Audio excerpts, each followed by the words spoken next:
శివుడికి అభిషేకాలు ఇష్టం అని చెప్పి మహాశివరాత్రి రోజు ప్రత్యేకంగా బోలెడు లీటర్ల పాలని కానీ తేనెని కానీ పెరుగని కానీ మనం వేస్తూ ఉంటాం, అభిషేకం చేస్తూ ఉంటాం.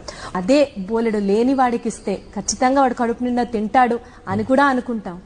శివుడికే ఇస్తున్నాం అనుకోని లేని వాడికే ఇవ్వచ్చుగా. చాలా అలా ఇచ్చినా అది సంతోషం. లేని వాడికి ఇచ్చినా కూడా శివుడు ఆనందిస్తాడు కదా. కానీ శివుడు అని భావించిన వాడు అభిషేకం చేయడం వల్ల ఉన్న విశేషం ఏంటంటే పైన చూస్తూ ఉంటే ఏం కనబడుతుందంటే ఊరికనే పోసేస్తున్నారని కనబడుతుంది.